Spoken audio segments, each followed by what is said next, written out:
Hi, this is Jessica with the Macedon Public Library, and I'm here today to talk to you about my December recommendations for graphic novels for grades 3 through 5. Today, I wanted to focus on a particular kind of graphic novel we have here at the library.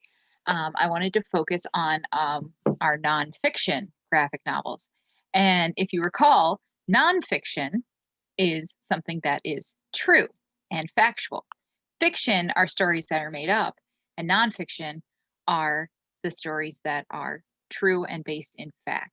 So, graphic novels, if you remember from the first video I did a couple videos ago, I explained that our graphic novels can be fiction or nonfiction.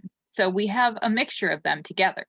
So, today I wanted to focus on some of our nonfiction ones, particularly our science comics series. So I wanted to tell you a little bit more about those because we have quite a few of these. Um, what is really great about the science comics is that while they are a series, each one is unique because each one is authored by a different expert in their field and drawn by a different illustrator. So they each have their own unique look to them, and they each have a little bit of a different style to them.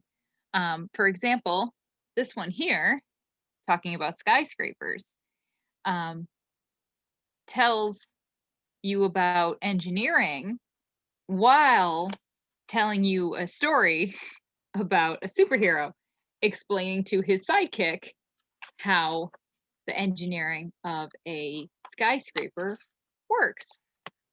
So that's a lot of fun. Whereas this one here about dinosaurs tells you about the history of dinosaurs. And there is no sort of overarching story or like character to take you through the story. It just takes you through the story itself through the weird and sort of wacky history of not only the time that the dinosaurs lived themselves, but then the fossil hunters and finding these fossils, because you might not know, but at first people didn't know what these things were. When they found these enormous bones, they thought they were monsters. Um, they weren't sure what to make of them. So dinosaurs have taken quite the science of fossils and dinosaurs has taken quite a ride through history, between uh, not understanding what they were. Some people thought they were mythical creatures, that things like dragons were real, to sometimes they assembled the bones incorrectly and they ended up with a completely different looking creature. Um, or since fossils are just usually the bones that have been turned into rock, we didn't understand how these creatures looked on the outside. And now it's a consensus, currently accepted consensus, that dinosaurs actually, a lot of them had feathers, which was something that even when I was a kid, there was no talking about dinosaurs having feathers. So that's just an interesting way. This one shows you kind of not only about the subject of dinosaurs, but how whole areas of study like science has to um, modify and change over time, based on the scientific method. If things don't hold up or you get new information, you have to modify your findings and modify your conclusion, not your findings, but modify your conclusions based on your findings. Um, so that's why I find this particular comic to be really interesting, because not only are you learning information about dinosaurs, but you're also learning information about science and the scientific method itself, and how scientists posit their theories. And sometimes a theory can even be accepted for a long time, only to later, as technology grows or as more information is found out, um, to be found that that theory no longer holds up, and how science changes and how scientific consensus can change over time. Um, another one that we have is this one here, which is about an ecosystem, the coral reef. Um, So what I like about these science books is that you can focus on big ideas like entire ecosystems and how they interact with the entire planet, how they fit in and are interwoven through our entire planetary ecosystem. Or you can look at an individual subject that maybe you're interested in, like dinosaurs. Or you can look at a whole branch of science, a whole subsect of science, in this case, engineering. Um, what's really great about the library overall, that you may not have thought of at this point yet, because I know you guys are always in school and you're kind of focused on what you need to learn in school.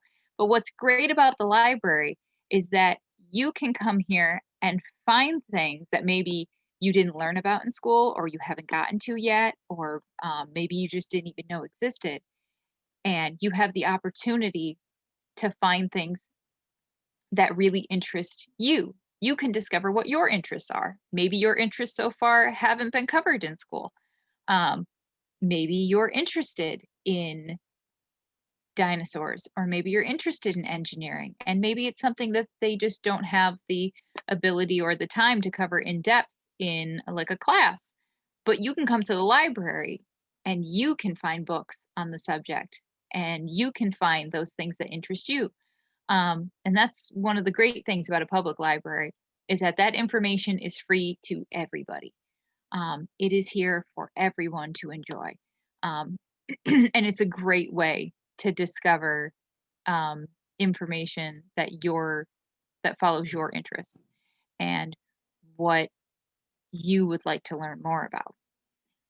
And that's why I really like the science comics, because sometimes nonfiction or true stories can be, depending on how they're told, sometimes they can be kind of dry.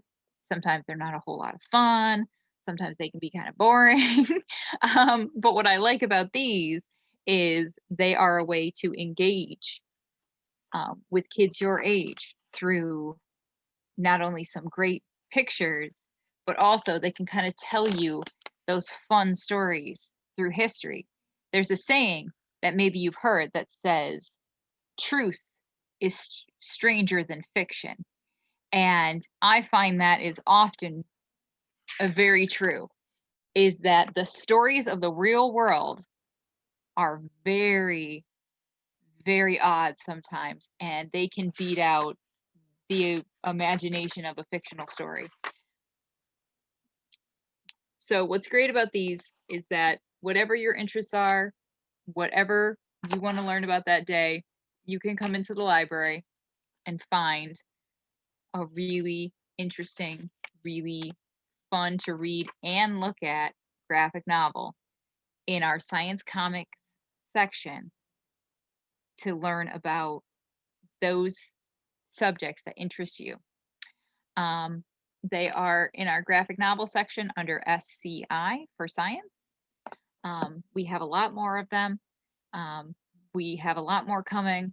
So if there's any subject you're interested in and you don't see it on our shelf, definitely feel free and feel comfortable to ask any librarian, and we will help you find that information that you're interested in. We are here to help, and we're here to um, offer that assistance to anyone who wants it. And we definitely like helping kids find that the stuff that they're interested in. That really makes our day. So I hope that this gave you some new books to read and some new books that you're interested in finding. Um, Hopefully, if you haven't thought to give our nonfiction graphic novels a try, I hope this inspires you to do so. Everybody out there, I hope you have a wonderful day and a wonderful holiday, and I will see you next month. Bye.